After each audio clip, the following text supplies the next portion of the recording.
Hello friends, स्वागत है आप सबका आपकी अपने यूट्यूब चैनल पर। आई होप आप सब लोग अच्छे होंगे, स्वस्थ होंगे। और सुबह का वक्त है और सुबह के वक्त को जो है पढ़ने के लिए सबसे अच्छा माना जाता है। तो इसी वक्त पर आप लोगों के लिए वीडियो अपलोड की जा रही है, तो आप सभी विद्यार्थी जो है वीडियो को जरूर देखिएगा, क्योंकि एक एक प्रश्न जो है आप लोगों के लिए काफ़ी ज़्यादा महत्वपूर्ण है। तो चलिए ज़्यादा समय न लेते हुए वीडियो को शुरू करते हैं और देखते हैं आज के प्रश्नों को। देखिए, पहला प्रश्न दे रखा है, अशोक के फूल निबंध के लेखक हैं। देखिए कितना अच्छा प्रश्न है कि अशोक के फूल निबंध के लेखक हैं। ऑप्शन देके दे रखे हैं आप लोगों को, रामचंद्र शुक्ल, हजारी प्रसाद द्विवेदी, विद्यानिवास मिश्र या ऑप्शन घ रामविलास शर्मा। तो देखिए इस प्रश्न का जो राइट आंसर होगा वो मैं आप लोगों को बता दूं, ऑप्शन ख यानी हजारी प्रसाद द्विवेदी इस प्रश्न का राइट आंसर होगा। अशोक के फूल के जो निबंध के लेखक है वह है हजारी प्रसाद द्विवेदी। अब देखिए सेकंड यहाँ पर दे रखा है, विद्यानिवास मिश्र निबंधकार हैं। विद्यानिवास मिश्र निबंधकार हैं।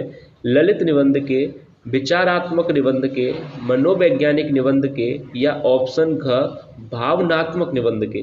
तो देखिए इस प्रश्न का भी राइट आंसर होगा ऑप्शन क ललित निबंध के, यानी विद्यानिवास मिश्र जो निबंधकार है वो ललित निबंध के जो है निबंधकार है। अब इसके बाद देखिए ऑप्शन क्वेश्चन नंबर 3 दे रखा है, कल्पलता के लेखक है।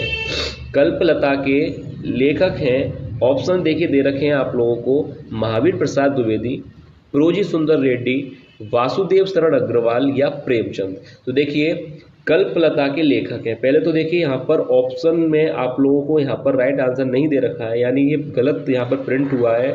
कल्पलता के जो लेखक हैं यहाँ पर ऑप्शन राइट कोई नहीं है, पर मैं आप लोगों को बता दूं, आप लोग याद रखिएगा कल्पलता के जो लेखक हैं इन चारों में से तो कोई नहीं है, यहाँ पर ये ऑप्शन ही गलत दे रखे हैं। तो देखिए कल्पलता के जो लेखक हैं, याद रखिएगा, ध्यान से सुनिएगा, आचार्य हजारी प्रसाद द्विवेदी जी ही जो है कल्पलता के लेखक हैं, याद रखिएगा। और यहाँ पर देखिए स्टार बनाया गया है वासुदेव शरण अग्रवाल पर, ये आंसर गलत है, क्योंकि वासुदेव शरण अग्रवाल की जो रचना है वो कल्प वृक्ष है। तो दोनों में अंतर है, ये कल्पलता है, वो कल्प वृक्ष है। अगर कल्पलता के बारे में आपसे पूछा जाए तो हजारी प्रसाद द्विवेदी राइट आंसर होगा, और कल्प वृक्ष के बारे में आपसे पूछा जाता है तो वासुदेव शरण अग्रवाल जो है राइट आंसर होगा। अब देखिए क्वेश्चन नंबर आगे दे रखा है कि द्विवेदी युग के लेखक है। ऑप्शन दे रखे हैं, सदल मिश्र, मोहन राकेश, सरदार पूर्ण सिंह या हजारी प्रसाद द्विवेदी। तो देखिए ये तो सिंपल प्रश्न है, याद रखिएगा ग इसका राइट आंसर होगा। सिंपल है प्रश्न। अब आगे देखते हैं। देखिए कितना अच्छा प्रश्न है कि निम्न में से हजारी प्रसाद द्विवेदी का निबंध संग्रह है। ऑप्शन देखिए 4 दे रखे हैं कि हिंदी साहित्य की भूमिका, आलोक पर्व, साहित्य सहचर या साहित्य का मर्म। तो देखिए हजारी प्रसाद द्विवेदी का जो निबंध संग्रह है वह है साहित्य सहचर, यानी ग ऑप्शन राइट होगा, साहित्य सहचर। अब देखिए भारत की एकता के लेखक हैं। ये भी प्रश्न जो है काफ़ी अच्छा है कि भारत की एकता के लेखक हैं। ऑप्शन हरिशंकर परसाई, वासुदेव शरण अग्रवाल, रोजी सुंदर रेड्डी या डॉक्टर हजारी प्रसाद द्विवेदी। तो देखिए इस प्रश्न का जो राइट आंसर होगा वो होगा ऑप्शन ख वासुदेव शरण अग्रवाल। याद रखिएगा भारत की एकता के जो लेखक हैं वह हैं वासुदेव शरण अग्रवाल। अब इसके बाद देखिए नेक्स्ट दे रखा है, देखिए निम्न में से कौन प्रोजी सुंदर रेड्डी की जो है रचना नहीं है।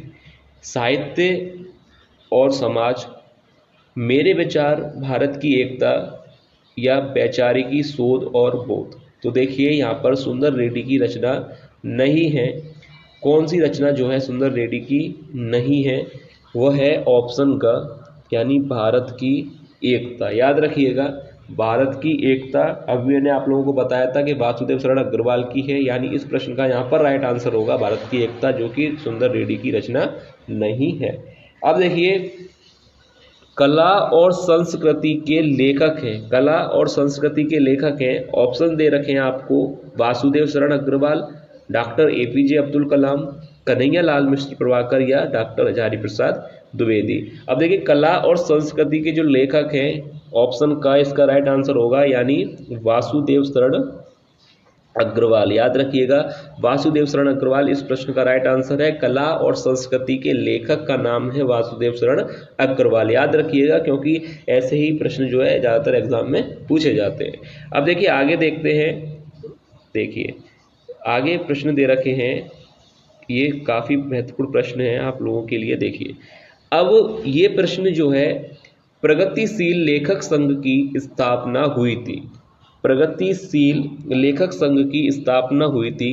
ऑप्शन भी देखिए आप लोगों को दे रखे हैं, पर हर वीडियो में एक प्रश्न मैं आप लोगों के लिए देता हूं। तो आज की वीडियो में जो आप लोगों के लिए प्रश्न है वो यहाँ पर ये वाला है कि प्रगतिशील लेखक संघ की स्थापना हुई थी। इस प्रश्न का राइट आंसर आप लोगों को कमेंट करके बताना है कि प्रगतिशील लेखक संघ की स्थापना कब हुई थी। इसका आंसर आपको कमेंट में देना है। ये वाला प्रश्न मैं आप लोगों के लिए छोड़ रहा हूँ। अब देखिए इसका राइट आंसर आप कमेंट में बताइएगा, और वहाँ पर मैं आपको साथ ही साथ क्लियर करूँगा कि ये जो आपने बताया आंसर वो सही है या गलत है। अब देखिए आगे यहाँ पर प्रश्न दे रखा है, मैथिली शरण गुप्त द्वारा रचित कृति है। मैथिली शरण गुप्त द्वारा रचित कृति है प्रदक्षिणा या दान लीला, रस कलश या अतिमा। तो देखिए मैथिली शरण गुप्त के द्वारा जो रचित कृति है, याद रखिएगा यहाँ पर प्रदक्षिणा, यानी इस प्रश्न का राइट आंसर है ऑप्शन ए, यानी जो राइट आंसर होगा प्रदक्षिणा, जो कि मैथिली शरण गुप्त द्वारा रचित कृति है। अब देखिए आगे यहाँ पर दे रखा है कि कला और बूढ़ा चांद के रचनाकार हैं। 4 ऑप्शन देखिए दे रखे हैं, जयशंकर प्रसाद, गिरजा कुमार माथुर, हरिवंश राय बच्चन और सुमित्रा नंदन पंत। तो देखिए कला और बूढ़ा चांद के लेखक मैं आप लोग को बता दूं, याद रखिएगा यहाँ पर राइट आंसर हो जाएगा कला और बूढ़ा चांद के जो रचनाकार हैं वह है ऑप्शन यहाँ पे डी, यानी द सुमित्रा नंदन पंत। याद रखिएगा और स्टार बना लीजिएगा। ये प्रश्न जो है आप लोगों से पूछा जा सकता है कि कला और बूढ़ा चांद के लेखक या रचनाकार कौन है। तो याद रखिएगा सुमित्रा नंदन पंत जो है कला और बूढ़ा चांद के रचनाकार हैं। अब देखिए आगे दे रखा है, कौन सी रचना अज्ञे की नहीं है। कौन सी रचना अज्ञे की नहीं है, बाबरा अहेरी, सुनहले सहवाल, इत्तलम या रेणुका। तो देखिए यहाँ पर सिंपल है, अगर आपने रचनाओं को याद किया होगा, यहाँ पर जो रेणुका रचना है वो किसकी है, रामधारी सिंह दिनकर की। तो सीधी बात है कि बाबरा अहेरी, सुनहरे सहवाल ये तीनों ही रचनाएं अज्ञे जी की हैं, और रेणुका जो है रामधारी सिंह दिनकर की है। यानी इस प्रश्न का राइट आंसर हो जाएगा ऑप्शन डी, द रेणुका, क्योंकि रामधारी सिंह दिनकर की है यहाँ पर रेणुका जो है रचना। ठीक है, ये आपको पता होना चाहिए। अब इसके बाद देखिए प्रश्न दे रखा है कि रामधारी सिंह दिनकर द्वारा रचित ग्रंथ है हुंकार, धूप के दान, कालजयी या चित्राधार। तो रामधारी सिंह दिनकर की देखिए रचना ज़्यादातर पूछी जाती है। मैंने आपको वीडियो भी अपलोड की थी जिसमें रामधारी सिंह दिनकर के जीवन परिचय के बारे में, उनकी रचनाओं के बारे में एक स्पेशल वीडियो अपलोड की थी, वो आप लोग जरूर देख लीजिएगा। वहाँ पर आपको कंप्लीट रचनाएं मिल जाएंगी। और देखिए यहाँ पर रामधारी सिंह दिनकर की जो ग्रंथ पूछा है तो कालजयी, धूप के दान और चित्राधार या हुंकार। तो रामधारी सिंह दिनकर के द्वारा रचित ग्रंथ है हुंकार। याद रखिएगा ऑप्शन अ या राइट आंसर हो जाएगा हुंकार। अब देखिए नेक्स्ट यहाँ पर क्वेश्चन दे रखा है जो कि आज की वीडियो का जो है लास्ट प्रश्न है। मैंने पहले ही कहा था आप लोगों से कि ज़्यादा प्रश्न वीडियो में नहीं लिए गए, कम प्रश्नों से आप लोगों को अच्छी तैयारी कराई जाएगी। अब देखिए रामधारी सिंह दिनकर की जो रचना है, रामधारी सिंह दिनकर की रचना है परशुराम की प्रतीक्षा, ऐसा कोई घर आपने देखा है, और इसके बाद है पृथ्वी पुत्र और स्वर्णकिरण।